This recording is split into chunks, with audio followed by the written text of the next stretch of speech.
All right, all right. I am so sorry. And I just don't know what is going on here. I am so sorry. Um, I've had problems with my laptop here setting up to go live. And I was running into several issues, but I hope those is joining me on in the live chat can see that I have did some changing around because I had a hard time trying to go live. It wouldn't allow me to, but so much for that. And I hope the others that's on the other uh, live screen will see that I'm on live here. And we're going to wait. And I hope they were waiting on the other page, on the other live chat. Shalom, shalom, everyone in the live chat. It's good seeing you here.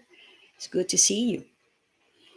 We're really going to cover something that uh, I asked several what would they like to cover for me to cover this week. And encouragement was what several uh, of those that were in the live chat a few days ago. So we're going to cover that. And you know what? I kind of fell in love with the idea of that message.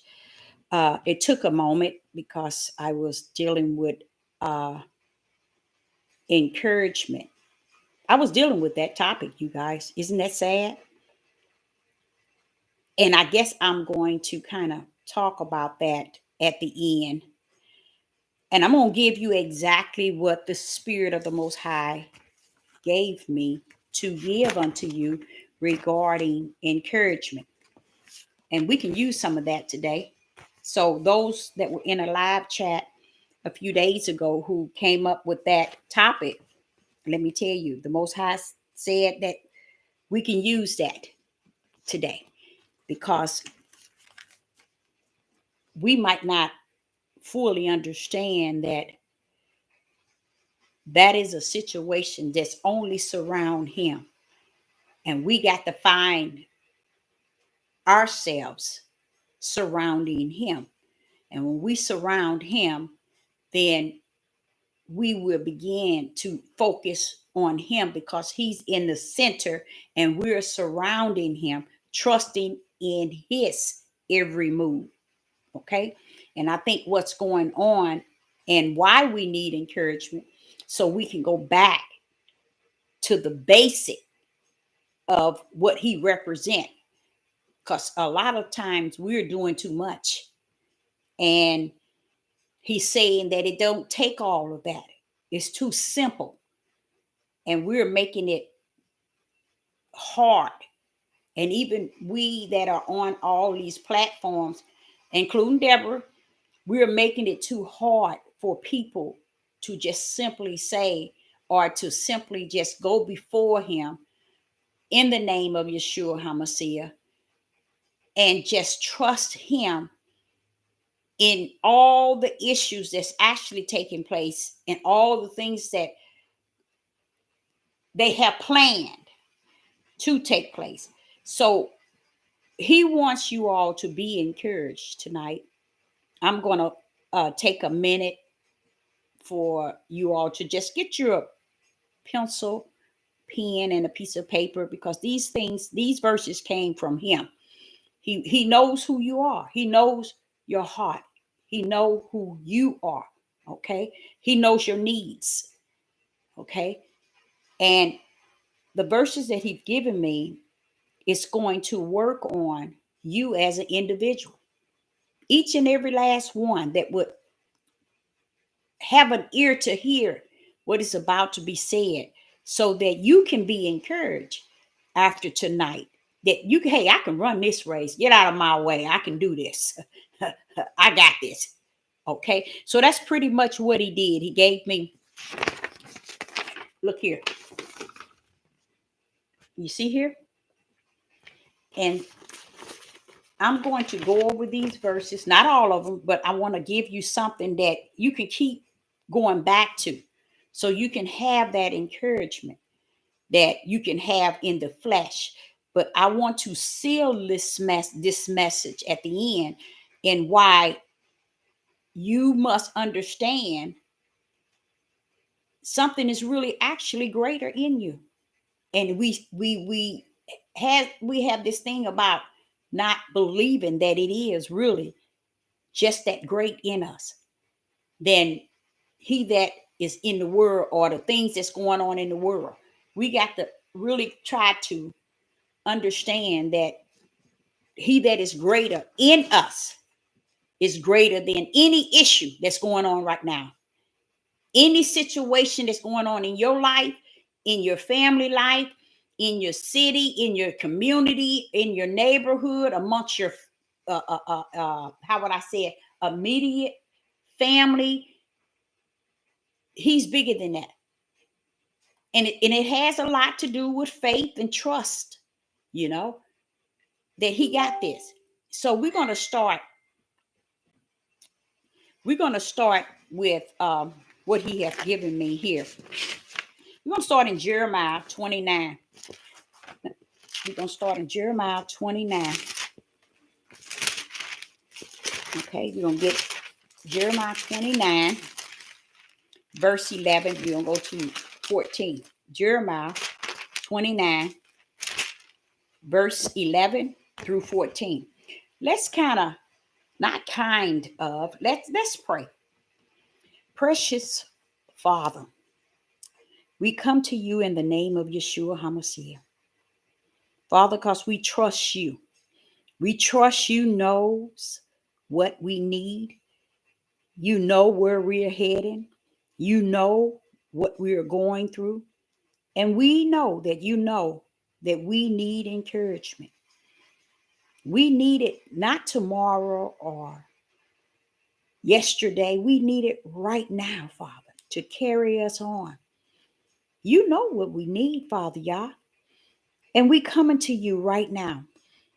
In the name of Yeshua HaMashiach, we coming all the way to your throne, Father, asking you to help uplift this encouragement, that it may help us to hold on to your unchanging hand, and it may strengthen us to trust in you and not lead to our own understanding, but really know that you are forever present, and you have always been. You have always had that stretched out hand.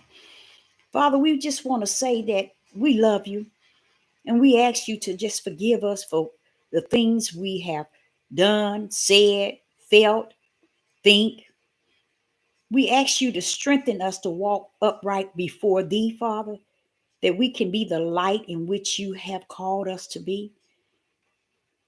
And we ask you this evening, Father, to embrace us with your word of encouragement, that we may sleep tonight and each and every night after with peace and joy and comfort, that you are forever present.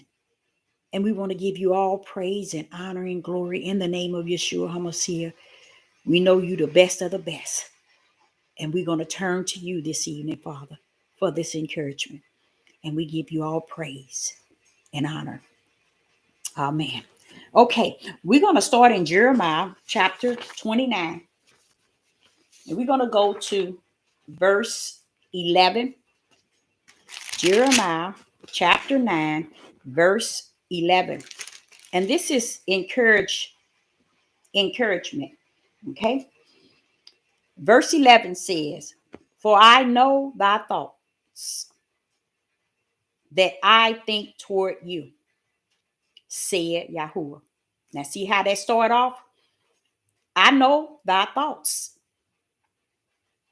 that I think toward you, said Yahuwah. Thoughts of peace and not of evil, to give you an expected end. Verse 12. Then shall ye call upon me, and ye shall go and pray unto me, and I will hearken unto you. Verse 13. And ye shall seek me and find me when ye shall search for me with all your heart.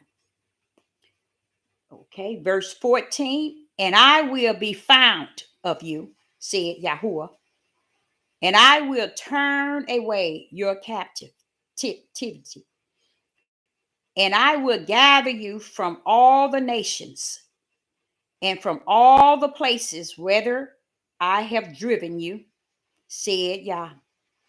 And I will bring you again into a place hence I caused you to be carried away captive. Yah is saying here, this is what he wants you all to hope in and trust in and be encouraged that he got this. He got it. He always had it. Everything just has to pan itself out according to his will. Everything has to walk itself according to his will. Now listen to verse 14. I will be found of you, said Yah. I will turn away your captivity, and I will gather you from all the nations and from all the places whither I have driven you, said Yahuwah. And I will bring you again into a place hence I caused you to be carried away captive. And that place is the promised land. He's telling you why we somewhere within us have to trust that he says what he means and he means what he says. And it shall and it will come to pass. He got this. I don't care what's going on in the world. He wants me to let you know. Be encouraged. He got you. He said you might not even understand what's actually taking place.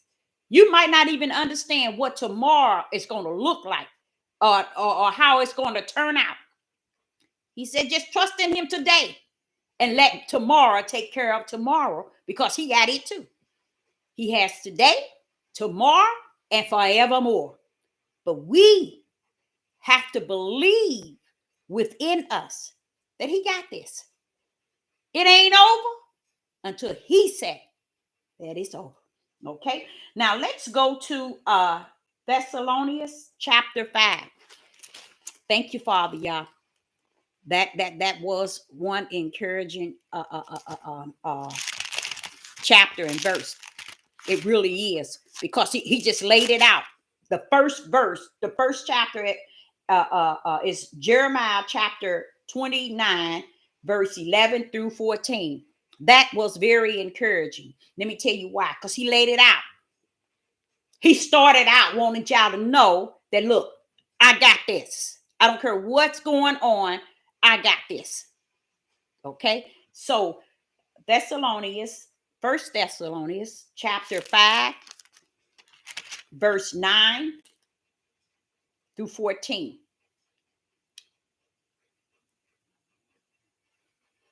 Okay. Verse 9. For Yah has not appointed us to wrath, but to obtain salvation by Yeshua HaMashiach. Okay, let's hear that again. For Yah have not appointed us to wrath. So we ain't got no business trying to do the things that the heathens are doing and how they conducting themselves. Why do we have to match them? Okay, we are a people that has been chosen. We don't have to match them. We don't have to be like them. We don't have to act like them. And he's saying here, for Yah have not appointed us to wrath, but to obtain salvation by our Yeshua HaMashiach. That's what he has appointed us to do, to obtain salvation through Yeshua HaMashiach, who died for us, verse 10, who died for us, that whether we wake or sleep, we shall live together with him. So there's many people have passed away, but it don't mean nothing. When Yeshua HaMashiach come, he's coming for what is his. Okay? They ain't gonna sleep long. Meaning even though they have passed away, see, that's what people don't understand. They thinking, oh boy, dying. Have y'all heard it is said, everybody wants to go to heaven, but nobody wants to die. You see what I'm saying? They don't even understand when you die, you in the place that he has created, asleep from the Most High Yah. Your spirit is asleep. And how? Through in him. Something he has created for everyone to sleep until the day of judgment. You see? So here in verse 10, we go 1 Thessalonians chapter 5, verse 10. Who died for us, talking about Yeshua HaMashiach, that whether we wake or sleep, we shall live together with him. Y'all said, I say what I mean, y'all. And I mean what I say. Verse 11. This is 1 Thessalonians chapter 5, verse 11. Wherefore, comfort yourself together and edify one another, even as also ye do. Okay? Even as also ye do. So this right here says to us that somewhere we have to find one another so that we can edify one another and comfort yourselves and others. We are the ones. Why? Because the encouragement that Yah is giving us, we are to take heed to it, write these verses down, memorize them in our spirit, which is in our heart, our spiritual heart, and hold firm to them so we can use these same encouraging words for someone else, to help someone else. Because this is what Yah is saying. He letting you know, this is me. I'm speaking to you all. I have some things to say to you all that was already present before you. This was here already. I just want you all to be enlightened that it's still like it was and it's going to be. And in verse 10, he said, who died for us, meaning Yeshua HaMashiach, that whether we wake or sleep, we should live together with him. Verse 11, wherefore, comfort yourself. Okay? Comfort yourself together. Okay? And edify one another. That leads me to fully understand that we are to be touching base with one another. Okay? To what? To comfort one another, to edify one another, even as also ye do. We need to do that. That is a must. Okay? He's telling us what, and would you all believe we're lacking that? Because we're so busy being on this platform, hearing so much of what's going on in the world, we ain't hearing the things that was before this day and time. And that was the word that he left for us when this day take its course or it takes place. Look, I got a comforting word for you. I got an encouraging word for you to hold on. It's been in here, y'all. It's always been here for us. Okay. And he said it was put in here a long time ago. That's why he was able to come in Jeremiah 29 and verse 11 through 14 and let us know what he's going to do for us. You know, don't think that this is the end because they got the B out and they got the jab and they trying to get everything in control. That's for them. But for you, stand on me. Trust what I already said. Because what they said for now. But what I said from the beginning. So who word's going to stick? Theirs or mine. They walking out my word. I'm not walking out their word. They walking out my word. So y'all, we need to get with what he is saying to us. We need to understand that he's given us and matter of fact, it's even a form of comforting us because it's giving us encouragement and comfort that all is well. We need to stop thinking he's a man and that he is following our steps and not we following his steps, because he have left word for us to be encouraged. And another thing, we're not out here edifying and comforting one another. And that's something it's a must, because he's speaking it right here. And then in verse 12, he said, and we beseech you, brethren, to know them which labor among you and are over you in Yeshua and admonish you. 13, and to esteem them very highly in love for their work's sake, and be peace among yourself, and be at peace among yourselves. Now we exalt you, brethren, warning them that are unruly, comfort the feeble-minded, support the weak, be patient toward all men. You see that? And this is saying the EMEN. Be patient. Be patient toward all men. Okay? It's sitting here letting us know that we've really been going a little bit overboard, because it's telling us how we are to support one another. Where we're at today. In this situations that's going on, this is how we should be supporting one another, encouraging one another, uplifting one another. You know, this is edifying one another. You see, this is what he's saying, and esteeming one another. Okay, he's telling us that this is what we need to do, and it says in 14, now we exhort you, brethren, warn them that are unruly, comfort the feeble-minded, support the weak, be patient toward all men. Okay?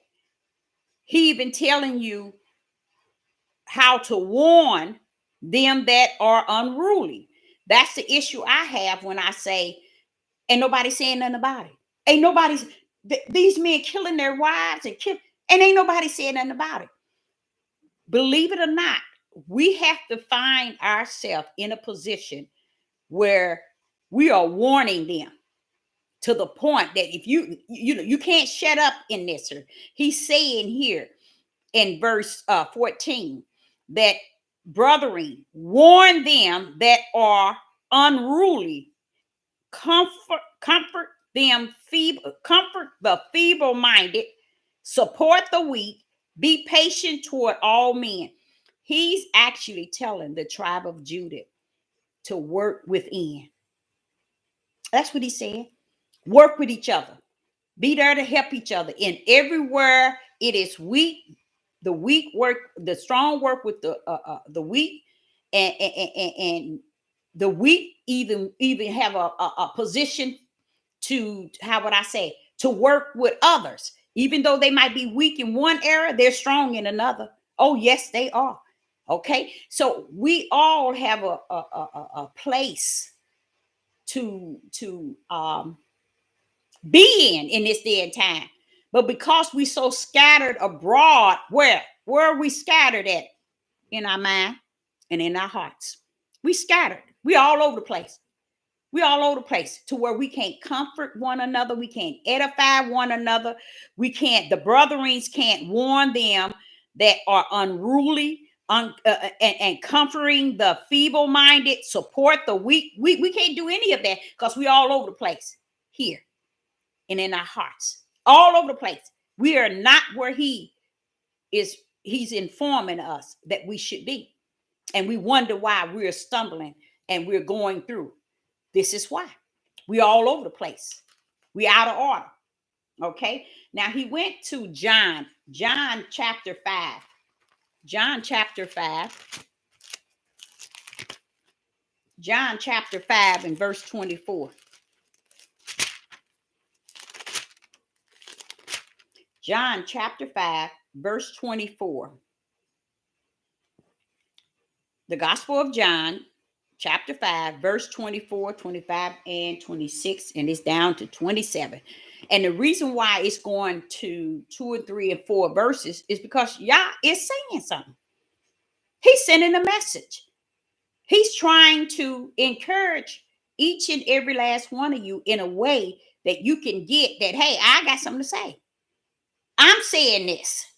Okay. And here in John, the Gospel of John, chapter 5, verse 24, you will hear Yeshua speaking. Verily, verily, I say unto you, he that heareth my word and believeth on him that sent me have everlasting life and shall not come into condemnation, but is passed from death unto life. Now, if you can't see the comfort in that, you can't see the assurance in that, something wrong with you. That there is saying, listen to what it said. John chapter 5, verse 24. Verily, verily, I say unto you, he that heareth my word and believe on him that sent me, okay, have everlasting life and shall not come unto condemnation, but is passed from death unto life. See that? And that's those who believe in the Yeshua HaMashiach, the mission of the Father. He's sitting here. So is he lying? No. He's giving us encouragement in how what you see that's going on in the world is not the end of it, you all. It's not the first and the last. This is all that you're seeing is really rounding up the wicked. Let me say it like that. That's really what is going on. It's just the wicked in the days of the wicked in the days of evil. It's just rounding up they plate. That's it. And we're just here beholding what's actually happening while they were rounding up their plate. We must stay firm in what Yah is encouraging us. And here, Yeshua have assured us that if you believe on him that sent me, hallelujah, have everlasting life and shall not come into condemnation, but is passed from death unto life. Into life, not death, but until life. See, he's letting you know that you don't have anything to worry about, even though we it's a part of our flesh that we do worry. We do. But he's saying, don't put so much heavy ground. We can get our focus off of what he is trying to comfort and encourage us while we're watching all the chaos going on in the world, and we take our focus off of what's already present here. It's been here telling us. You see, it don't take Sister Deborah to come on here and go over these verses. These verses ain't never went nowhere. They always been here. You see, present to encourage us. Now, what is Yeshua saying? Yeshua HaMashiach. What is he saying? Verily, in verse 25, verily, verily, I say unto you, the hour is come, and now is when the dead shall hear the voice of the Son of Yah, and they that hear shall live. Verse 26. For as the Father has life in himself, so have he given to the Son to have life in himself. Okay. Now, verse 27, and have given him authority to execute judgment also, because he is the Son of Man. Okay.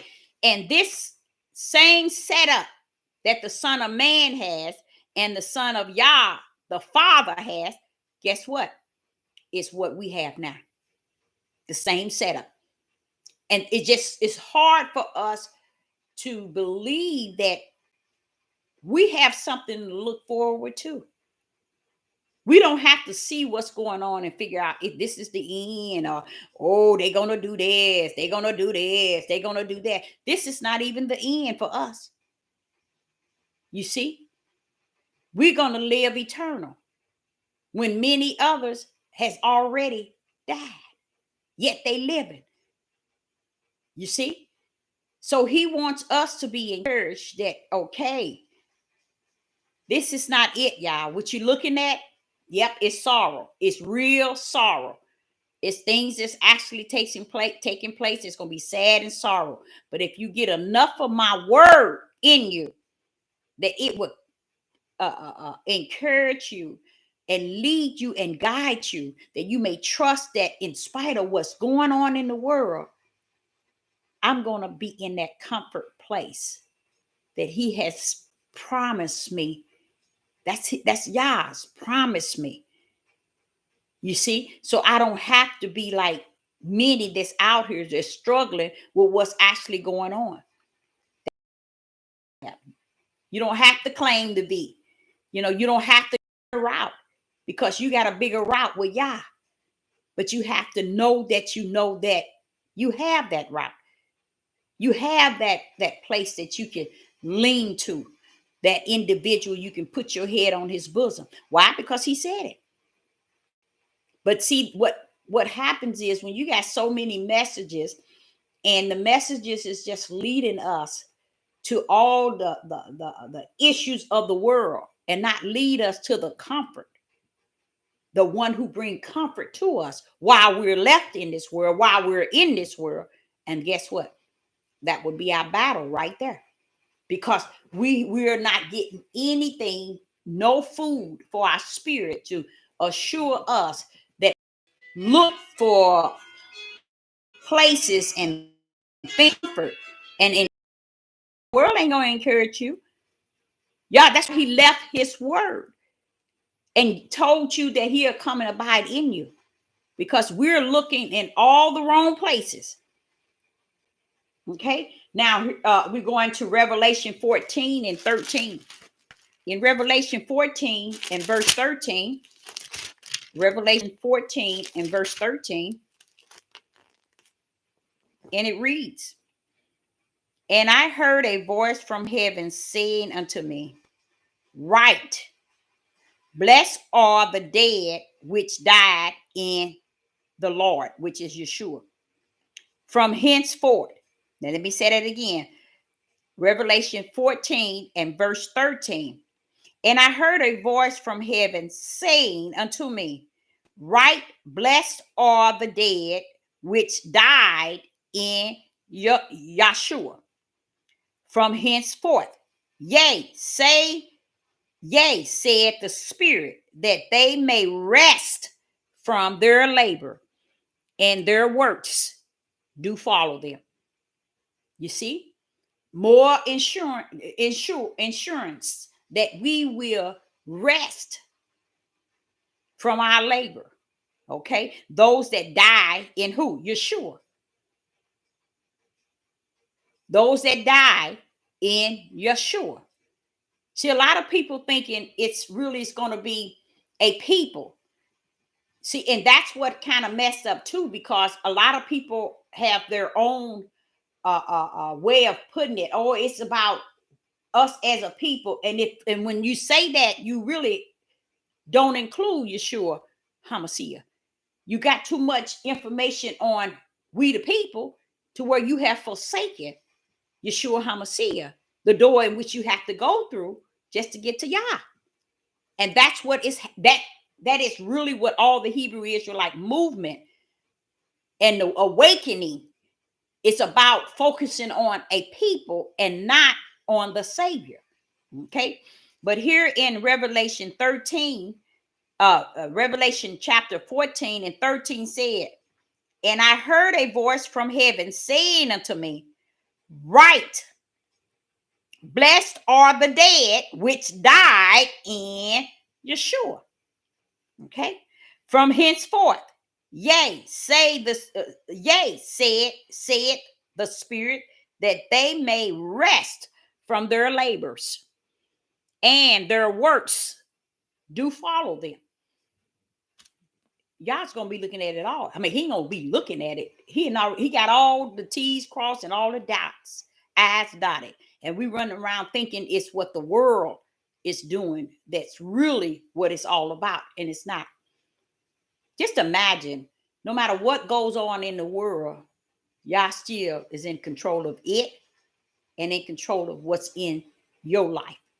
Ain't that deep? No matter what they doing, he has the first and the last say so. Don't you think that's wonderful? That he has the beginning and the end to even what they doing. That's just how, to me, that's going back to that power. He has the beginning and the end to all the wicked and the evil. To all that which is righteous, he has the beginning and the end of it. He holds it all. That means that the world can't control what he is. He is fully controlling. You see, so we can't think so harsh toward what actually is going on. And yes, it'll bother you because you're in the world, not in the world. You're in the world, but not of it. And that's where the stress might come in, is the fact that you're living in this world, even though you're not of it. And being not of it, it do kind of disappoint you that you're in the world seeing these things and beholding these things. Let's go to Romans chapter 8, verse 18. Romans chapter 8, verse 18. Romans chapter 8, verse 18. And it reads, for I reckon that the suffering of this present time are not worthy to be compared with the glory which shall be revealed in us. Is not that what we just got to talking about? That is exactly it. So no matter what you see that's going on in this world, know this. Romans chapter 8 and verse 18. Romans chapter 8, verse 18. For I reckoned that the suffering of this present time, you guys, are not worldly to be compared with the glory which shall be revealed in us. You see, he's there letting you know that the things that you're seeing and that's actually taking place. Now let me say this here. The issues that you're seeing that's going on in the world today, it's real, y'all. It's real. Don't think that this is not it. This is not. He wants you to know it can't compare.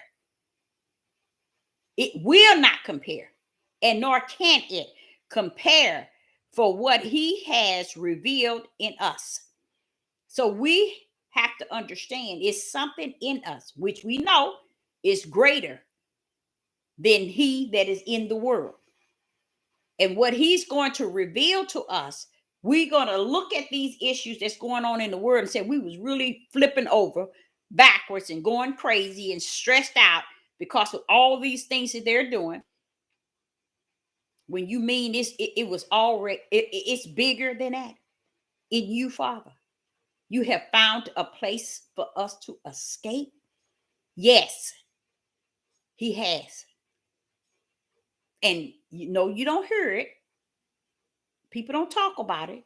And that's why when you came up with the encouragement and then he began to go over it with me to let me even see how he has everything covered. And no one trusted that he has the beginning and the end sealed. Can't nobody override what he has planned, what he has sealed. what he has started and what he's going to end. Like he said, you can't make the straight crooked nor the crooked straight.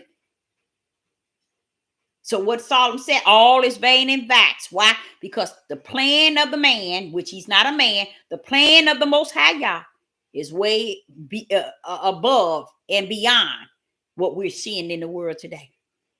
We think they got a plan. They got a plan to do this to us, to take this here, to jab us here, and to take this from us, and to cause us to be like that. But wait a minute, Yah's plan is bigger than that. We just got to trust that he still got it. He had it from the beginning, and he gonna wrap it up at the end. And that's another thing a lot of people don't believe, that he is the beginning and the end. Once you understand that he is the beginning and the end, you'll wonder, what are you waiting for in between? Don't nobody have it in between. He still has it all in his hand, the beginning to the end. He still control it all, you guys. The beginning all the way to the end, he's still controlling it. What he controlling it with, Deborah tell him? That right hand. So nothing is going to get out of order, especially to those that are his. We have to understand that. Let's go back to John 14. The Gospel of John, chapter 14. He got it whether we agree that he has it or not. He got everything in his hand. Ain't nothing we can do, nothing we can say, nothing we can think, nothing we can feel. So we might as well get with him and him only. In the Gospel of John, chapter 14, in the Gospel of John, chapter 14, verse 27. In the Gospel of John 14, verse 27. Peace, listen to this. You all need to write this one definitely. You need to put this one down. The Gospel of John, chapter 14 and 27. Peace I leave with you. My peace I give unto you. Not as the world giveth, give I unto you. Let not your heart be troubled, neither let it be afraid. Okay? Now that is Yeshua assuring you that the world don't hold this here. The peace that he leave with you, the world can't compare to it. The peace that he give you, the world can't do nothing with. Not as the world give, because the world's peace, this is what I always said to you all. Whenever you see one thing, know that there's another one in the darkness. Okay? Now here I like what he said. Peace I leave with you. My peace I give unto you. You see how he said that? My peace I give unto you. Not as the world give it. Letting you know the world can give you a fake peace. You see? Give I unto you. But his giving is different than what the world peace or giving is. It's not the same. And that's always two. You're always battling two. Any situation you have in life, always look for two sides to it. Okay? You just got to be able to choose the righteous side, the just side, okay, the good side. Okay. Now he says here in 27, let not your heart be troubled, neither let it be afraid. He's talking to you all. He's talking to you all this day. He's letting you know I always had it. It's been present all the time. My encouragement, my assurance, okay, my liberty, everything has always been there for you all. I left it here for you all to read it over and over and over till it become in you and be able to speak out of you. So a lot of things that we must go back to the drawing board and keep writing it. You know how they used to give you a piece of paper when you do something in school, in elementary, and you have to say, I will not talk, I will not talk, I will not talk, I will not talk. If it takes you to go into the biblical and look for word of encouragement and keep repeating it until it gets so down in you, guess what? Somebody's going to need it. And they're going to need you to bring it out. Somebody is going to need it. Somebody's already waiting for it, to encourage them, for you to encourage them, that they can hold on. It ain't over until it's over. And then encourage them to who has the beginning and the end in his hand. Whether it's good or whether it's evil, it's still all in his hand. Even the middle part of it is in his hand. Always been. So there are going to be many people who's going to ask you, how is it that you could how could you appear to be so together in this, as far as spite of all the things that's going on in the world? How is it that you can tell them who you trust in, who you lean to, who you rest in, who you lay your head on, whose bosom you lay your head? And then you can go to these same verses and just tell them, look here, it said this. Now listen to John, Gospel of John, verse chapter 14 and 27. Peace I leave with you. My peace I give unto you. Not as the world give it, give I unto you. The world can't give it to you like I give it to you. Okay. Let not your heart be troubled, neither let it be afraid. Now, don't we need that for today? In this day and time, all this that's going on, isn't that beautiful? That Yeshua has left those words of comfort, okay? Those words of assurance, you see? And it's throughout the whole book. It's even in the Old Testament. Knew him. Is it knew him? Knew him. Not him. Hey, where is it? Josh. Let's go to Josh. Not Josh. Not Josh. Where am I talking? Wait a minute. Hold up. I got Joshua. I got it. Josh. Joshua. I got it. That got to be Joshua. Joshua chapter 9. No, Joshua chapter 1. I got that all wrote down wrong, y'all. I really do. That's Joshua chapter 1.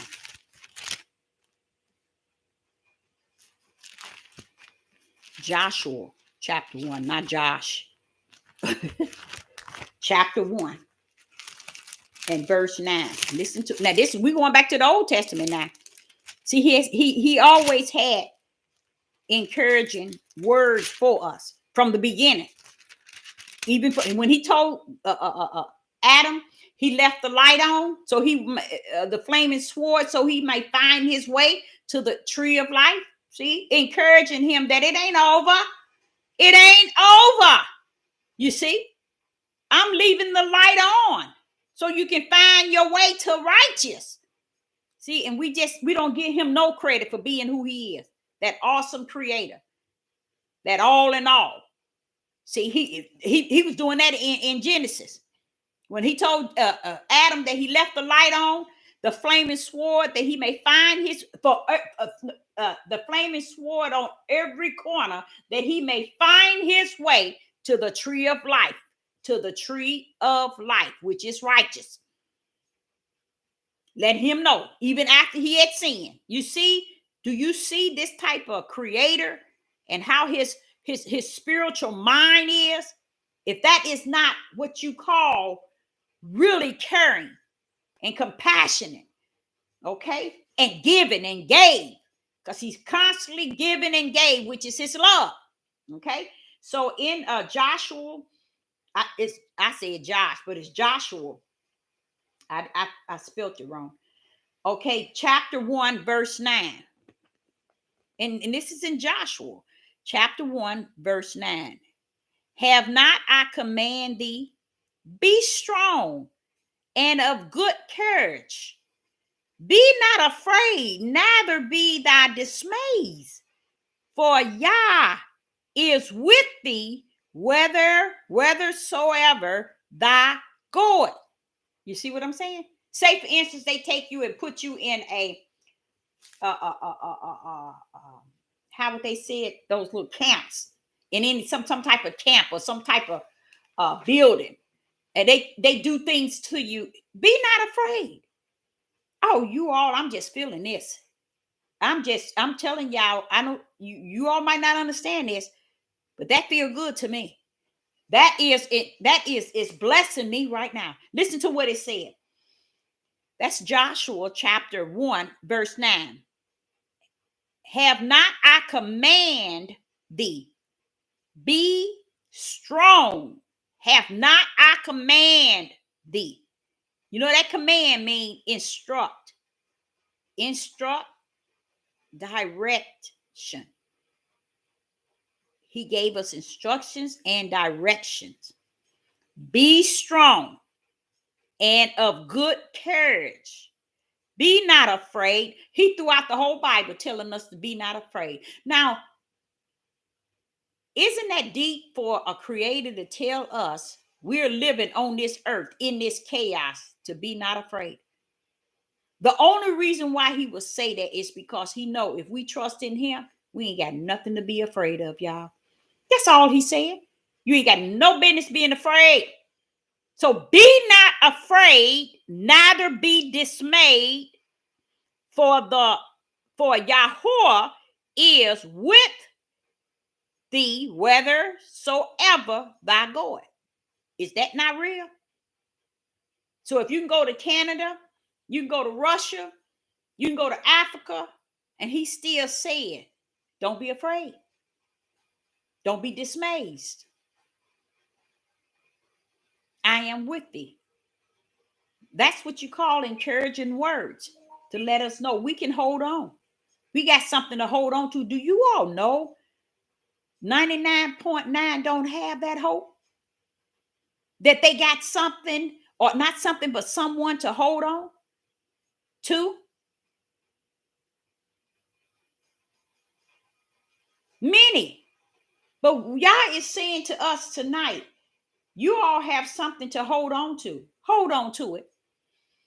Then he takes me here in Deuteronomy 31. Deuteronomy 31. Chapter 31 and verse 6. Deuteronomy chapter 31, verse 6. And it says, be strong and of good courage. Fear not, nor be afraid. Now, ain't that deep? He's still, okay, you all. This is what I was saying to you all. We have to somewhere search ourselves so that we can be able to grip his unchanging hand. Know that he is present.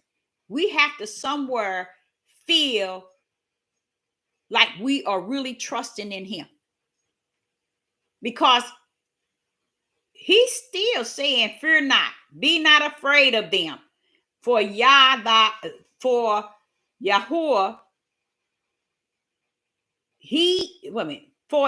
for thy Yahweh. Now it says Lord, but I'm trying to get away from the Lord.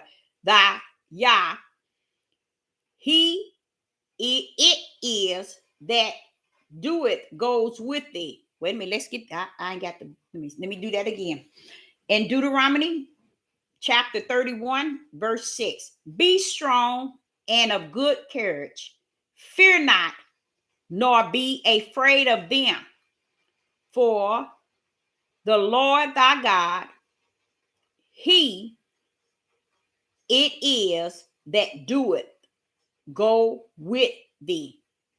He will not fail thee, nor forsake thee. He will not fail thee or forsake thee. That's guaranteed, y'all. That's guaranteed. So all this stuff that's going on don't mean nothing. It don't mean nothing. Let me kind of help you out. The reason why these things are going on and actually taking place, it have to walk his word out. if that can help you a little bit. It has to walk his word out. Can't nothing just pass away.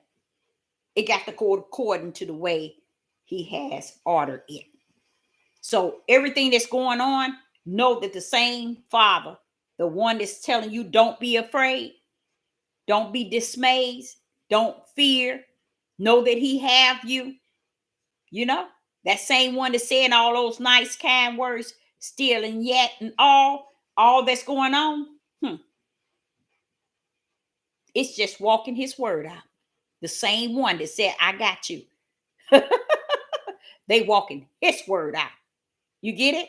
Just think of that. Just take out a few minutes to just think of that. That's walking his word out. He ain't walking their word out. We ain't walking their word out. They, and we are walking Yah word out. That means what he said. Why? Don't be afraid. I got this. I predestined A to Z. Before there was a Z and before there was an A, I created the beginning and the end. I got this. But I also got words for you. Be encouraged. Don't be afraid. Don't fear them. Because what they doing is walking my word out. My word ain't walking them out. They walking my word. So whose side should you fear? Them who walking my word, or me who got the beginning and the end of what they have to walk out in my hand? See, we got it mixed up. See how messed up from the floor up? You see how our mindsets, we thinking that all these issues that's going on is something to be fearful or afraid. And if we keep listening to everything that's in the media, it's going to keep us to a point where we're not trusting in him because what is before us. But this night, he wants you to understand. They've been lying to you over and over and over, getting you embedded in what the world is doing to the point where it's keeping you from trusting in him that does all things, who ordered the steps of them that's doing what they're doing. Those are steps he ordered. He controls. So I think we need to go and stay with him at all times. Trust in what he have said to us to assure us, because he gave us the comforter. If we have the Ruach, the Holy Spirit, which is the Ruach in us, what more can we ask for? Can we actually say, Father, I need this, I need that, I need this? He said, wait a minute, hold up. What do you need? Greater is he that is in thee than he that's in the world. Tell me what you need. It's already present in you. It's sitting up in you what you need. What you need is to abide in me and let me continue to abide in you, so you can gain that trust in what's greater in you. Because right now, it's so easy for us to say, greater is he that is in thee than he that is in the world. All the Ruach HaKodesh live in me. But okay, all that and some. Let's get to the core of it. If that's to be, well, why ain't we trusting in him to be all that and some? So this is a great message for Sister Deborah. I'm feeling this thing, y'all.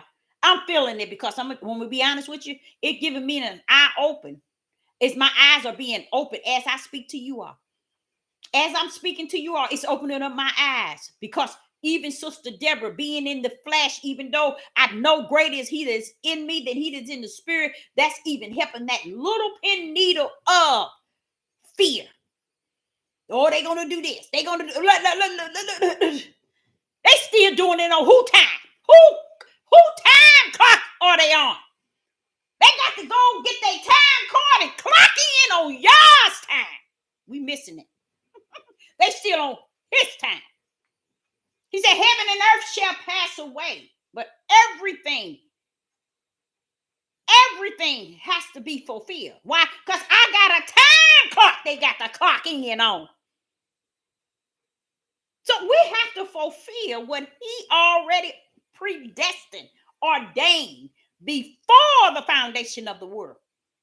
So when we see these issues taking places and we feel discouraged and we need more hope, dig within.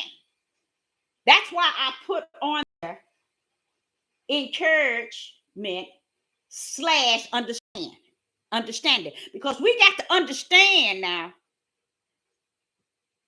Yah is bigger than encouragement. Yah is bigger than being encouraged or encouragement. Once we realize that he is in us, what more can we ask for?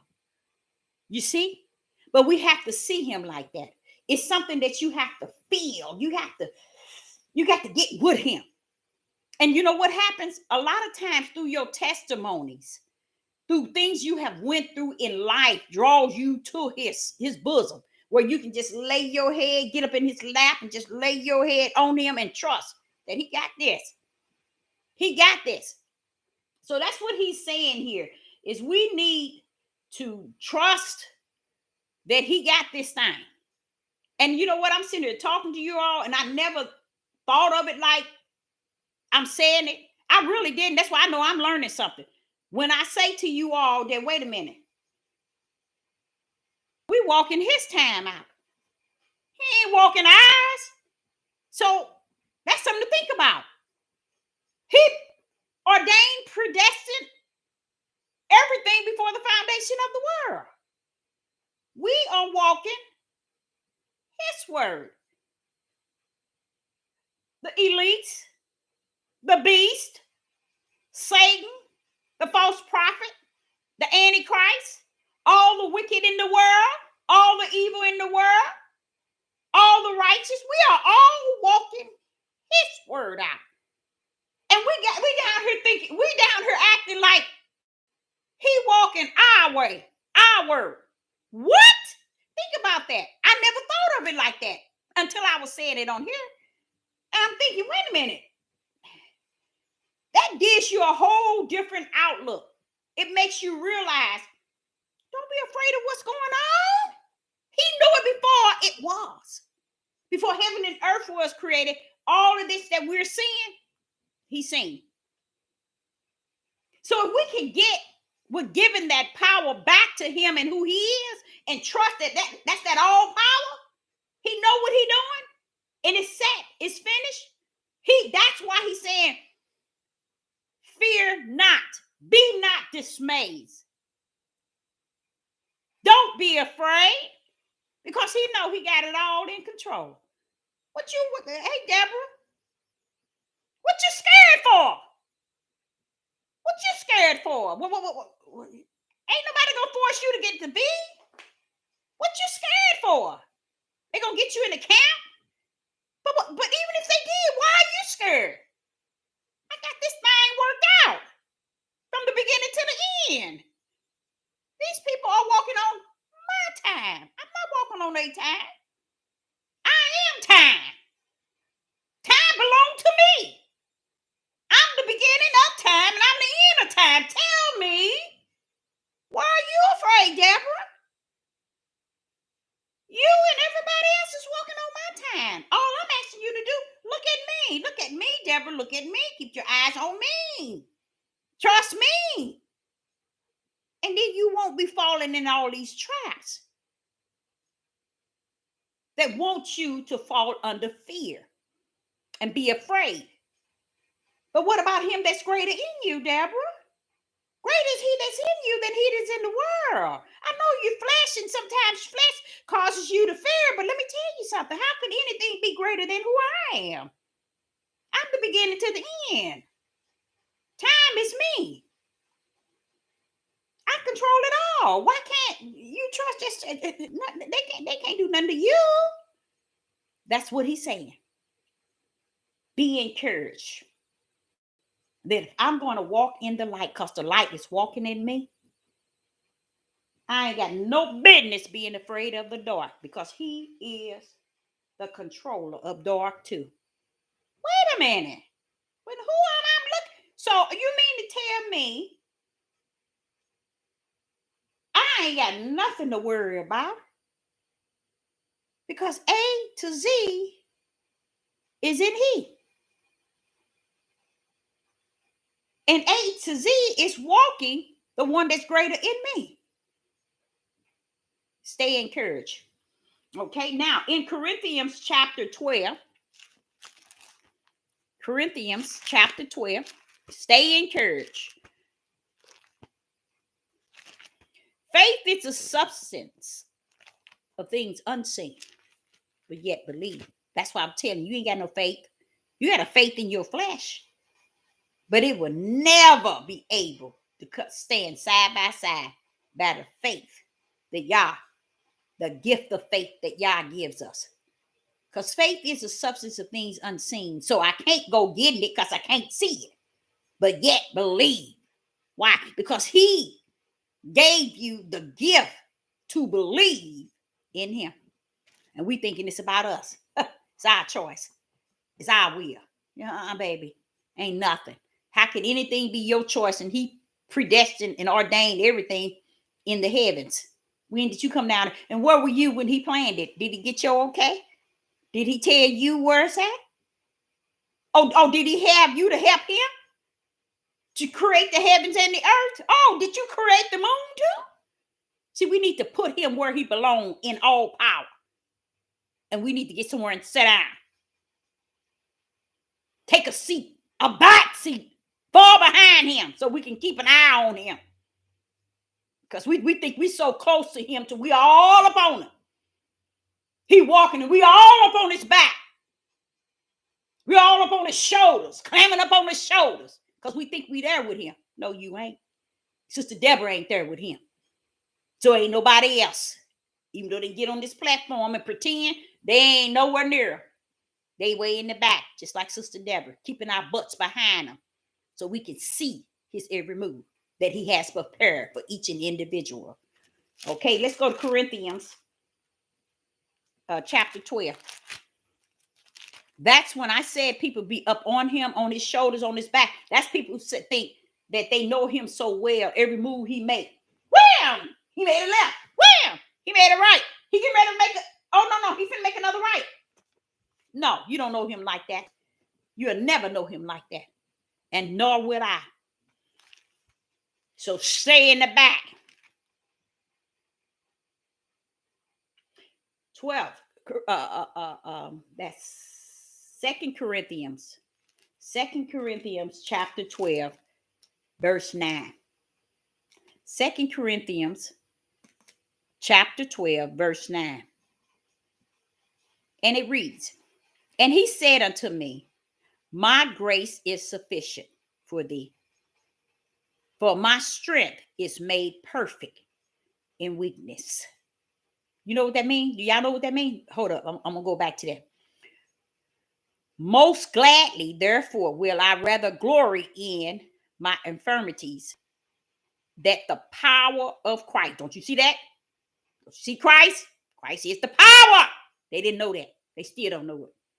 They still don't know it. They still don't know it. And it says that the power of Christ may rest upon me. Hallelujah. Let's read that again. 2 Corinthians chapter 12, verse 9. And he said unto me, my grace is sufficient for thee. For my strength is made perfect in weakness. You see how we have to be? That's similar to what I'm saying. Stay your butt behind him, for at a distance. Don't be all up on him. Because he's going to be who he is. All that and some. You just stay your tail in the back somewhere. But he says, for my strength is made perfect in weakness. A lot of people think their hands have to be on everything for y'all to bless them. No, you don't. When your hands is off, his hands is on. Learn that. In a lot of situations you have, financial situation, medical situation, your health, when you have out of control children, out of control wife, out of control husband, look, tell you what, when you break weak, let him be strong because he's your strength. You see? But if you think you got it, you got the power and the authority, and hey, you got to make this thing what you want to make it to get it to be what you want it to be, you better learn how to take your hands off so his hands can go on situations. Because that's the only way he's gonna work. If he see your hands still on it, he don't want your nasty hands near his. He know he holy. So therefore, women and men, children, I don't care, financial situation, if you want him to bless you, get your hands off the situation. When you take your hands off, his hand will go on. Because now you're putting trust and you're having faith that he's going to take care of this. You see? But not when your hands is on it, trying to make it work, trying to get it to do this and trying to get it to do that. No, that ain't how he rumble. Okay? Because if he did that, then you'll be all the time getting the glory like you're doing now. Even when there's people right now, every time y'all pour out a blessing or oversee situation, no one wants to give them the credit. They want to take credit. They want to take credit. Like a lot of people on these platforms, they think they subscribers in their life mean I'm all that and some. And they don't even understand. That means you're a straight up fool. And they don't understand that. Because they thinking subscribers and likes mean I'm all that and some. No, you ain't. You're the opposite. Because first thing you must understand, the creator that I come to know, he don't share his glory. He don't share his honor. So if you getting all the glory and you getting all the recognition and you getting all the praise, then he ain't getting nothing. So therefore it is for you and your flesh. And that's what they just don't get. A lot of people get on this platform and a lot of pastors, a lot of ministers, a lot of teachers, and they do not work a job. They call that they laboring job. They are serving for y'all. And they get on here. You see? And they think that this is what they doing to serve y'all. And they serving the devil because the devil's paying them a check to serve on his platform to get a check. But yet they want to make it look like it's about y'all. I'm a servant for the most high y'all. Okay. Get out there on them highways and byways. Try serving.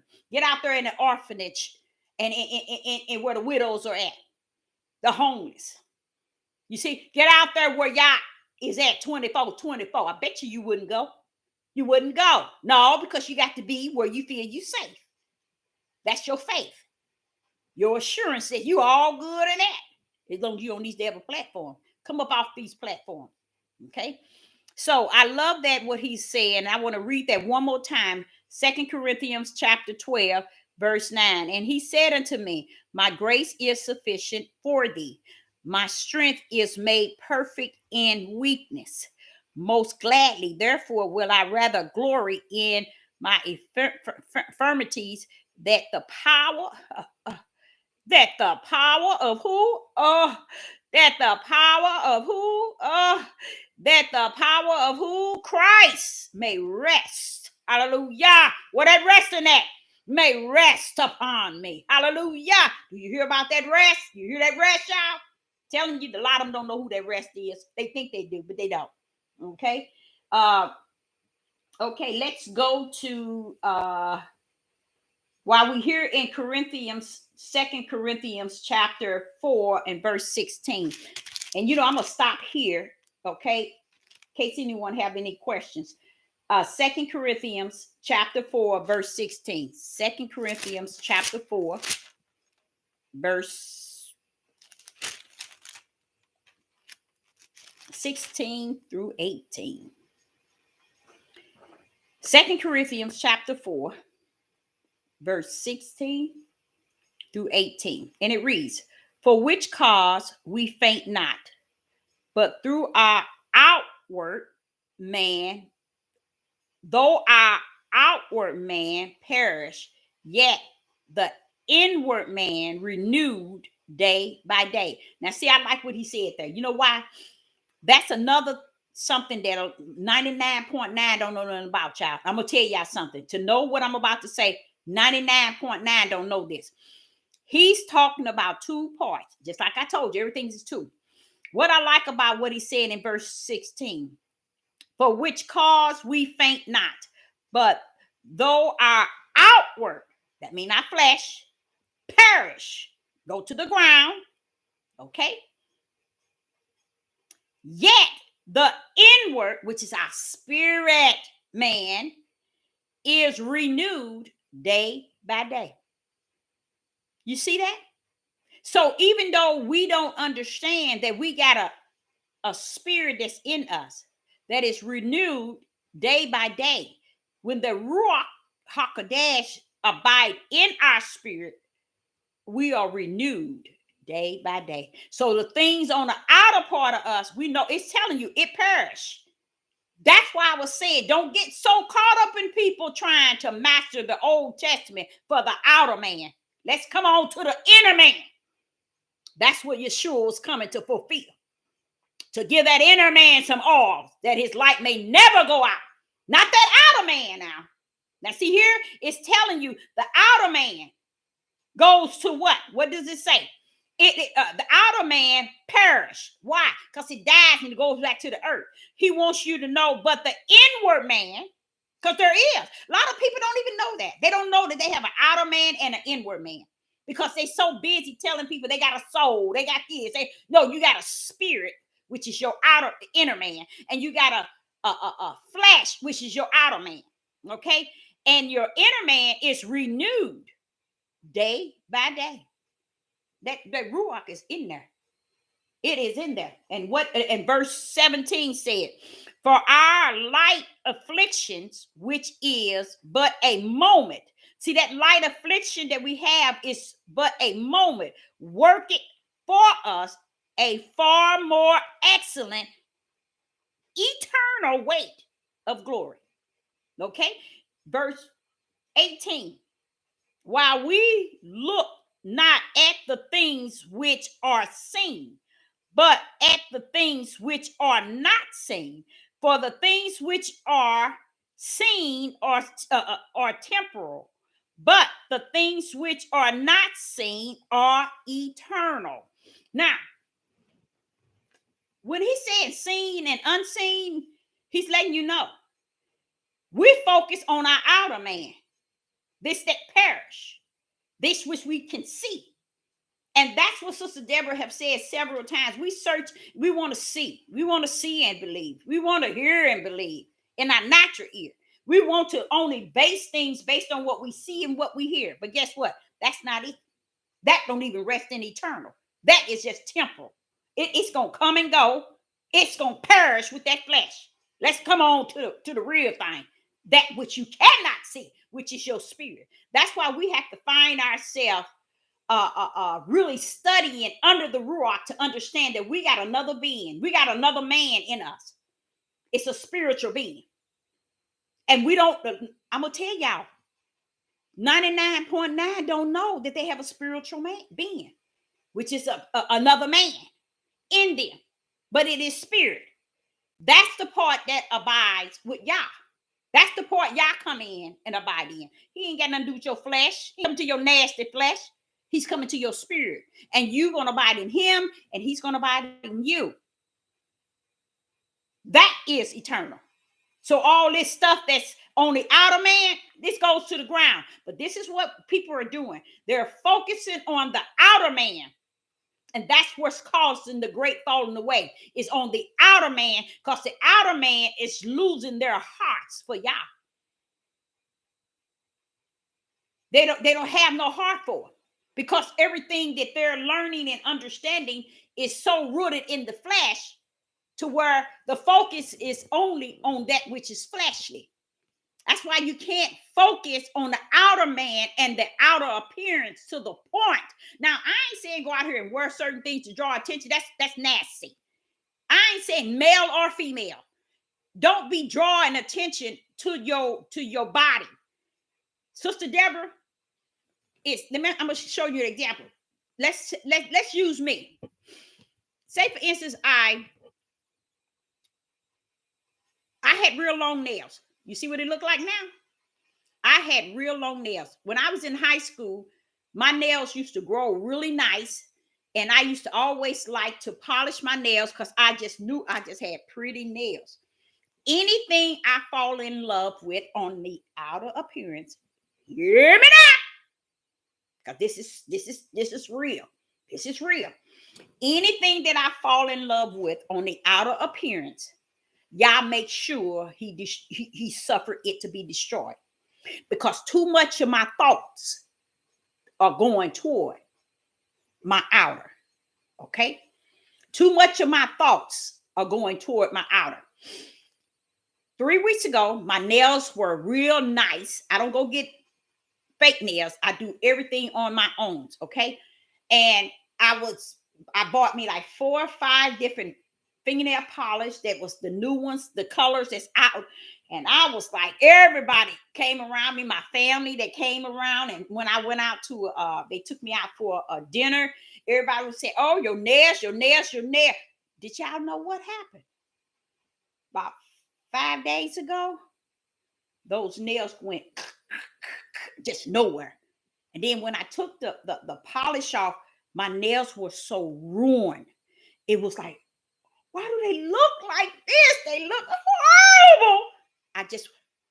And I thought, ever since I was a little girl, anything that I draw attention to, my mind too, Yah will destroy. When it come down to anything that my hands can do, Yah always blesses it. Sister Deborah can come on here for 5 days straight with a different hairstyle, and you all would say, how did she do that? Oh, she looks nice. Oh, girl, where you? People ask me, why haven't I went to, is it cosmetology? People always asking me, why haven't you went here? Why haven't you? Anytime I start to look really good from the outside, something's always happens. Always happen. And to the point where I don't try to bring no beauty to my outer appearance. So when I do go somewhere, it's like, and I try not to, but if I get too many eyes, I go right back into the house and take off what I got on just to make sure no attention is drawn. I can sit here right today. I'm 60 years old, and I could come back tomorrow looking a certain way, and you'll say, no, you ain't 60, you're 28. I'm telling you, I can dress. I don't have to have a short dress and showing my cleavage and all that. No, it's when I'm finished, I can draw a lot of attention. I like to look good, but y'all still don't want me to look good to the point where someone else is looking. That's really it. And don't put so much emphasis. I've been doing hair for a long time, and I know I didn't get that gift from nobody but him, because everybody used to always ask me, how could you be so young and doing people's hair? I have always. It's the gift that he has given me, the ability. So I can throw down on anything when it come down to hair and a lot of things, y'all. But he don't want me to make myself draw any attention, even myself. He don't want me like I was doing my nails. I was feeling good, y'all. Oh, I love my nails. I just, Next. So to say this, there's no focus. He don't want you to draw all the focus even on yourself. It ain't about getting out here trying to meet nobody or I'll be trying to look for myself. Look good for me. And he even have to chew me down, y'all. He have to chew me down. He have to bring me down to where I can be at a level where I'm not drawing attention. Went to a family gathering one day, and all the pictures and everything, when all went to California with my other family, everybody was saying, well, why is it you don't look like all your family done age except for you?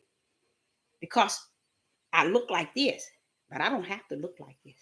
I can convert within what, a half an hour. And you will say, well, wait a minute, that ain't the same lady. That ain't Sister Deborah. I can do that. So I even learned that Yah is not going to let me just go out, because the Holy Spirit lives in me, and it is a discipline. It is a chastiser. It is a corrector. It's not going to let me just get up and just get out and just do any way I want to, even though I'm trying to make myself feel good. You know how you make yourself look good because of you? It's not because you're trying to get nobody to look at you, but even then, like my nails was me, but I got a lot of compliments, I guess, in the last 3 weeks. And I'm the type that they last for a year, unless I clip them off. But hey, and this have happened to me throughout time. So I understand that even he would chop off anything that draws too much attention. You don't need to go get more fingernail polish. I got about 150 bottles. You don't need to go buying this and going this. You don't need to draw attention to your nails. And you know what, you all, I'm gonna be honest with you, we really don't. When you represent him, make yourself look nice to make yourself feel good. Okay. But the problem I have is I be trying to look good for me. And sometimes me looking good for me will draw the wrong attention. And then I have to go back in and either take off something, do something to my hair. And let me tell y'all something. One day I'm gonna come on here. I'm gonna come on here just to show y'all how Sister Deborah can look one way and look another. But it's just the reason why I'm going to show you is because I want to show you an example how I can look and how and why Yah would say, come on up, come out. Especially when you step out. You step out past that door, and then if you start to get people looking and people saying, oh, your hair, look at your eyes, because I got real light brown eyes. But if I put makeup eyeliner, it's just so much. But okay, you got to go run back into the house, go taking this crap out, and then you got to go, you know what I'm saying, make yourself just look just plain, because holy lives in you.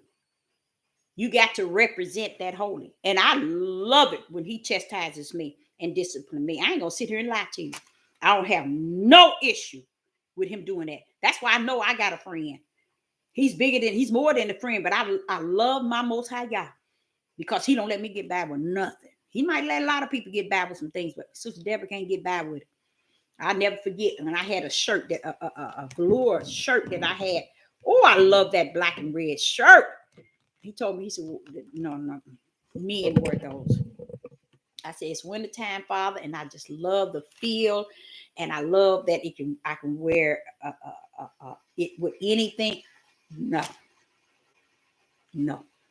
I politely took that thing off. When it wasn't that he just came to me just one day. He had said something to me several times about it, but I kept on wearing and kept on. But that last time he told me, he just was straightforward, and I had to get out and give it to my son. Sure did. Never wore it again. But I love the Most High because of who he is. He have not just proven himself to me. He have shown himself to me. That's all I need. I won't turn back. In spite of what we are going through in life and the issues in the world and that's going on, a lot of those verses that I have given you was given to me from him. Okay. You see me right now, and you see those verses. That was at 9:00 this morning. Him working with me with those verses, because he knows what you all need. And even though it might sound like those wasn't no potent verses, but believe me, go over them if you wrote them down, and you will see the change that Yah would set in you. Because as I was reading those verses, I was really feeling good. I'm feeling good because I'm learning something as I'm speaking to you all. You all might think, oh, that lady just talking. That lady said, no, baby. I tell y'all, I learn every day. and sometimes throughout the day. When you get to the point where you know it all, and that you can't be learned, or you can't learn, when you know what, you might as well get your ticket to where you think you're going, because you ain't going nowhere. It's when you're able to learn. Yah, he said, no one knows. We want to think that we knows his A to Z. We don't even know from A to B. And we got to let him know that we don't want to know no more than what he's willing to give us. And that's it. If he gives Sister Deborah A to B and he gives somebody A to D, that's good. But he ain't giving nobody A to Z. So I don't know, people might as well hang that up. But what he give us, like he was saying here, we need to edify one another. We need to comfort one another. You know, we need to support one another. And that's the issue that's going on in the world today. You don't find that. And it's nowhere to be found. People think that, okay, me and mine, that's all I'm created for. Me and this group that accept me to rule over them. That's all that I want. Me and my congregation in my church. That's my people. No. They all got it wrong. You know why they got it wrong? It never was about you. It was about you serving the Most High Yah. And when you serve the Most High Yah, you best bet you're going to come up out of the house. You're going to come up out of where you at, your comfort zone, where you say he wants you to serve. See, a lot of people think, like a lot of pastors, a lot of bishops, a lot of evangelists, a lot of teachers think that they're serving Yah because they're serving him their way. No. A lot of people even teach in their homes. Oh, I'm serving Yah because I'm teaching me and Matt. No. That is not of Yah. It is not of Yah. It has to go out from away from where you're comfortable. It has to go out among the people. So sometimes I even think about, if I was to get a place, some land, and get way out. But Father, how am I going to be a servant if I'm far out somewhere? You can't. People think that they can. They use this platform thinking that it is a platform that Yah has created for them to be a servant where they at. And it's not. And they don't understand that. But in by and by, have y'all used to hear them used to say by and by? Let me tell you, by and by, they're going to find out that it's never was like they thought it was. You know, and pretty much sooner than later. Because a lot of people have been so comfortable in their lifestyle and the way they have been living, saying they serving Yah, to the point where they're so content. And if you say anything outside of that, then they get all bent over, upside down, you know. So honestly, this here is a platform that we have to go beyond, because this is not it. This is not where Yah want us to just remain. You know, we because he's sitting tell us we need to edify, we need to comfort one another, and you can't do too much of that being on the platform. But people seem to accept it to be that way, but it's deeper than that, you guys. How can the body of Christ find themselves? If we are all one body, how can we find each other if we're one body? And we're caught into it. If Sister Deborah would just stay in her house and don't do anything, or just teach her children and just stay knitted on this devil platform. No. Yah is bigger than that. He didn't come to live greater in you, to just serve, to say he served you. You see, do that make any sense? Does that make any sense? Okay, greater is he that is in me than he that is in the world. Okay, what are you doing so great? Now that he's in you, what are you doing? Sitting at home with that greatness in you, as if it's only for you. And if you have to understand, we have to represent him when we don't want to represent him. We have to represent him. We have to be able to go out among the people. We have to get to others, because there's many of them out there. Guess what? They know more than we know. They just waiting for us to stop to drop a seed, a token, and they gonna run with it. They gonna take the torch. They gonna take off with it, and that's a beautiful thing. But by we just sit and don't really encourage others or edify or comfort others, It's just like we ain't helping serve. We're not helping in any way. And we're not true servants of the Most High God. We run our mouth, but we really serving him the way he would want us to? Yeah, we can say he want us to because we so content and we so stuck on stupid and being where we at. But if the truth be told, there are many that's out there waiting to hear from us.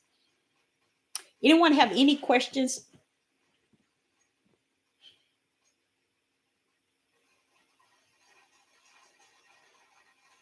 Praise the Most High. Yeah, thank you.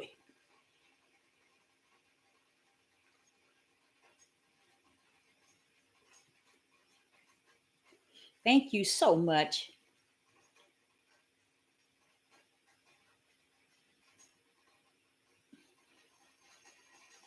Yeah.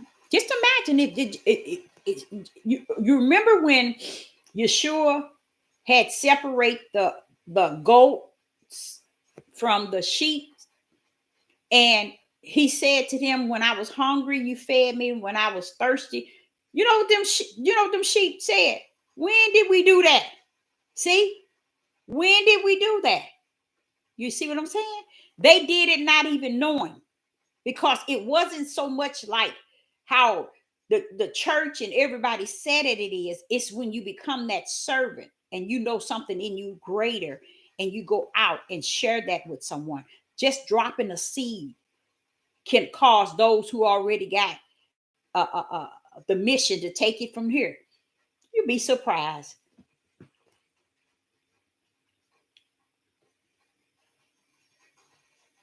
Natural preparation.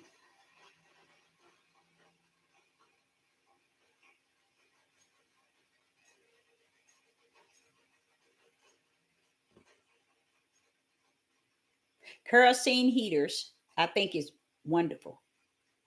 I also think that propane. Um, I went out and I got propane. I really didn't go out to get them intentionally, but I got them at a what is it? A state sale, and it was something I never seen before, you guys. And they heaters, but you put them on a propane tank, and you hook them up, and it's this round, big and round, and it lights up, and it gets really, really hot. And I have them in my store to sell, but guess what? I'm bringing them home. I decided to bring them home because what I learned is we as a people, because we got so much hate in us as a people, we don't share enough information to help one another. We only limit a certain thing, and we really not really telling people to really help them. It's just that we just throw them out a little token, you know. Uh, uh, um, but to help people, we don't share those things. Um, when I got a call today, and he said to me, this was a Caucasian man, he wanted to know if he could use my garage to store a car uh, for the winter. I told him no. He said, but I give you $50 a month. No. But he got on the subject, and he got on this topic about the winter. Do not use gas because it's going to be sky high. I said, so you got an email? I got an email saying that. I did. He said, no, but I know it. And I'm like saying, this man owns what? Probably 100 and something apartment complex. And he said that what is about to happen this winter. And I'm like saying, this man don't know nothing about y'all. He don't know nothing about, nothing like that. So what is he talking about? You see what I'm saying? They are educating each other. Like my kids laughed at me the other day, and I don't care. Only thing that I'm gonna tell y'all something that's really sad, and I know it might sound sad that I feel this way.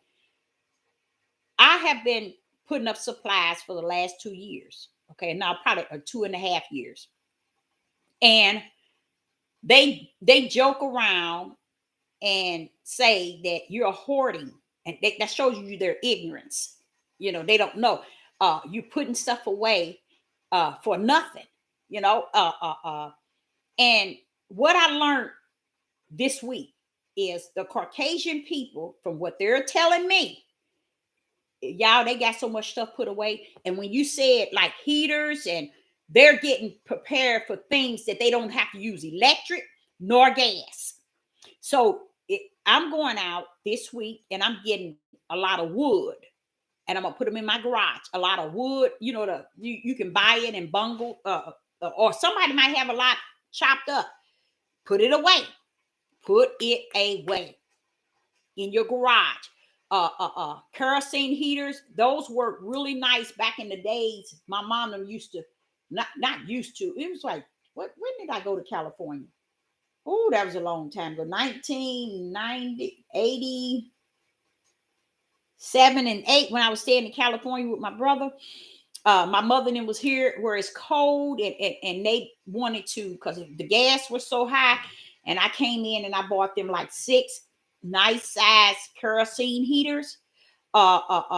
Anything that can knock the chill to keep, in case they want to deal with, and I know they're going to deal with the electric and the gas, because here in Missouri, they didn't went through, changed all the pipes, all the gas pipes here in Missouri. Yes, yes.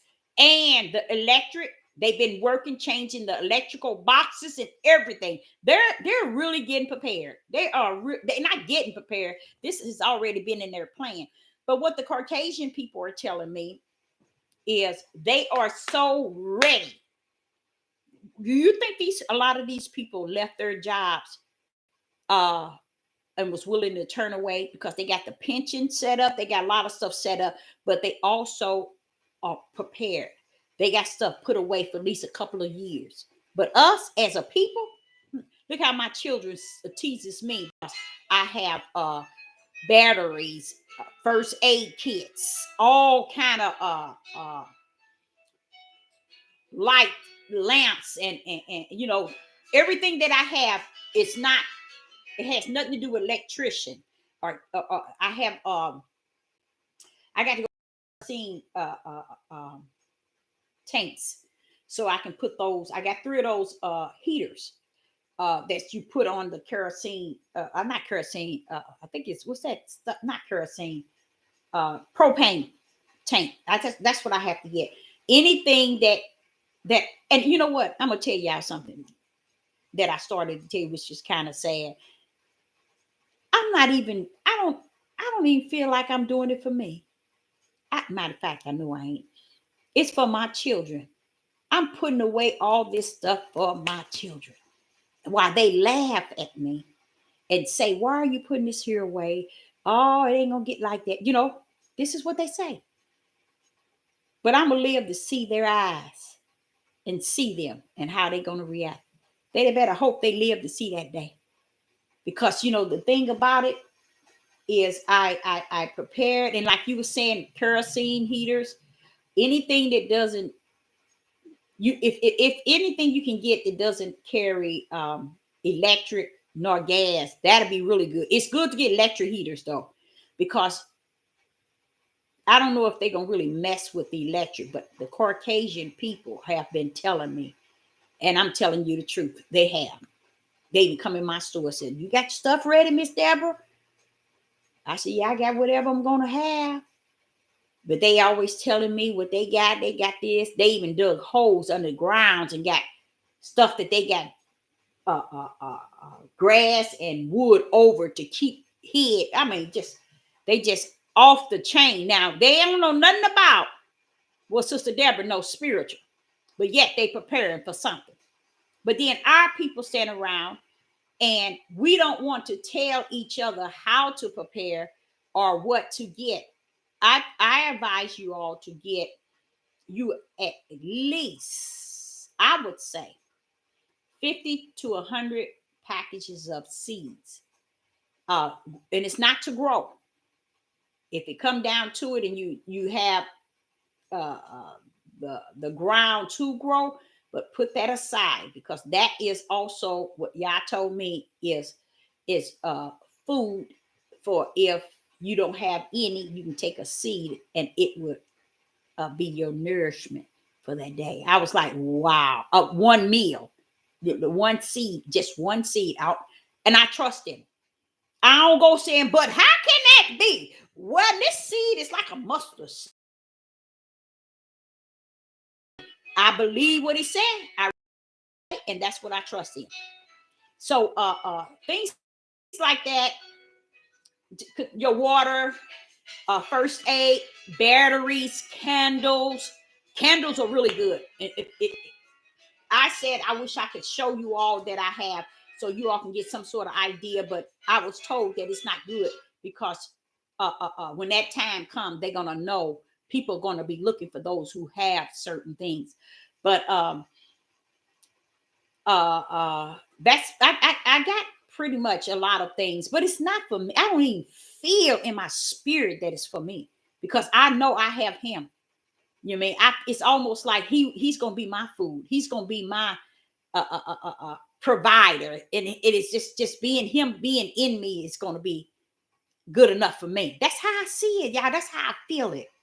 But it's always thinking about my children. You know, it's for them. It's for them. You know, and I always tell them, if anything happened, don't come looking for mama. I'll be all right. You know, the most high that I serve, I'll be all right. You know, y'all stay together. And and I learned that I don't care how you bring your children up together to be close, what's in them is the choice of their life already. So that means, like y'all say, you can't make the straight crooked nor the crooked straight. But my desire is a mother's prayer that y'all save and sanctify and set them aside. Fill them with your Holy Spirit. Let them know that you are the Most High God and there is no other. Teach them righteousness, just your ways, Father. You know, I just pray. But when I finish saying that prayer, I always say, Father, this is just a mother's prayer for her children. But I love on your will and your will only. So I lead that back to him, because he got a will, he got everything predestined. So if I'm crying and hooping and hollering about him doing for my kids, I have respect based on what he teach me from the wilderness and what he have taught me throughout as a young child, how he has already predestined everything. You know, he has already ordained. And my prayer is a mother's prayer for her children. That means letting him know it's me for a mother praying for her children. But it ain't the prayers that overrides your will or even try to buckle up to his will.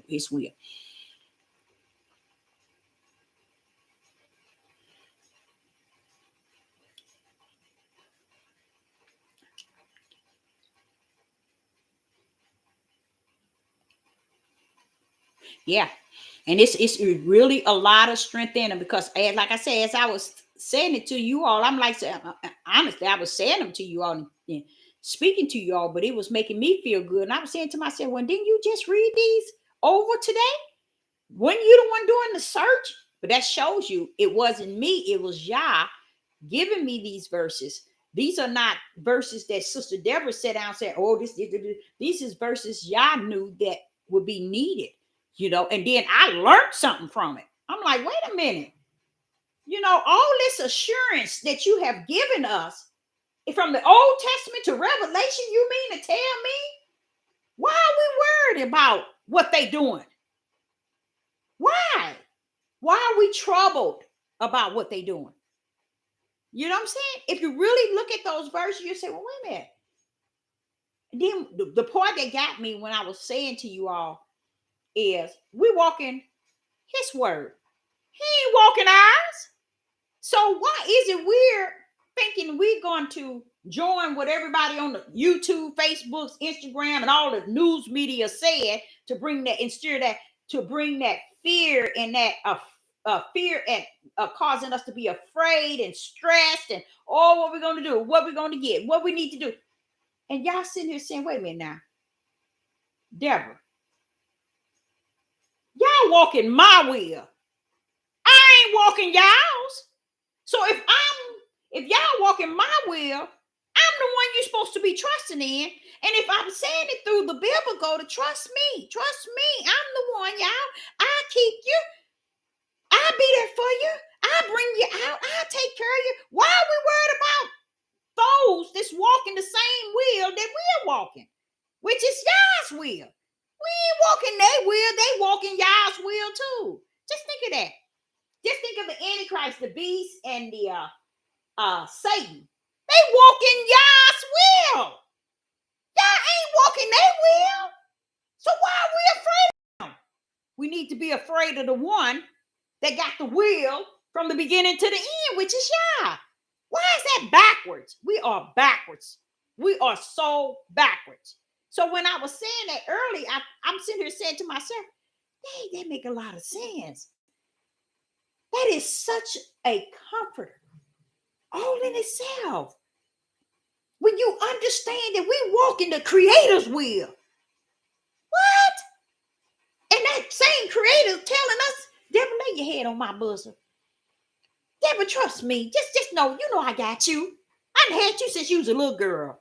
I got you. Why am I concerned and caught up in what they got planned and what they gonna do? When they only walk in his will. It just made me just think. I never thought of it like that, you guys. I never gave it any thought, but it makes so much sense. Right, the one that can destroy the body and the spirit. That's the one we should be afraid of. But we sitting here. Did you all know that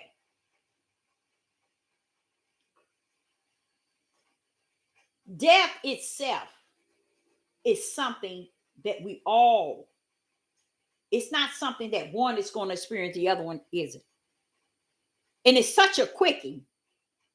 That's why I said everybody wants to go to heaven, but no one wants to die. Everybody is afraid of that. But when you have the Ruach HaKodesh in you, he will prepare you. He will prepare you to accept the things you cannot change. And death is one thing we cannot change. And that's what I feel in my spirit that he's preparing me for, is to accept, because this is what I say, and I know this is sound crazy, but I said, oh, Father, I got 6 adult children and 1 granddaughter. Now I got to be worried and hoping for them and feeling sad if anything happened to them and so on and so on. Do you all know that the Ruach is so ever present to try to make us understand? Oh, yes. Don't let nobody tell you he don't make you understand, because once he get in you, he ain't going nowhere, but he gonna get you to understand. I have the beginning and the end. Death is something that everybody, he teaches you at a level where you can understand it in the spiritual realm. So you'll know it don't end here. This is just the beginning. But this is not the end of it. You see? And it's just so much stuff that he be giving me to try to prepare me for whatever choice that he has already ordered in his will. And I thank him for that, because he don't have to do that. And I thank him for when I was a little girl, always coming up, and how he dealt with me. I thank him for that, because he didn't have to do that. He didn't have to do nothing that he have done, but I appreciate him. I appreciate him. That's why I cannot and will not buckle up to the ways of those that's on this platform, the way they teaching, the way they get. I'm not going to do it.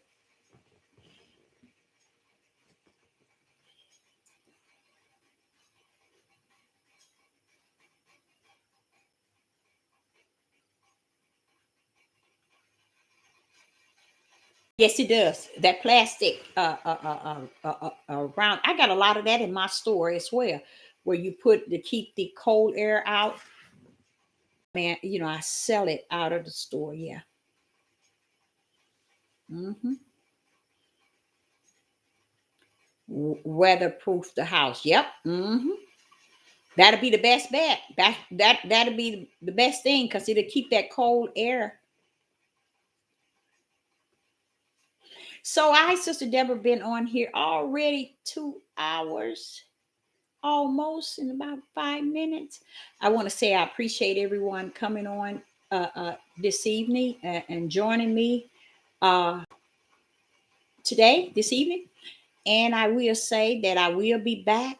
Anyone have any questions before I am out? Like, anyone have any question before I am out?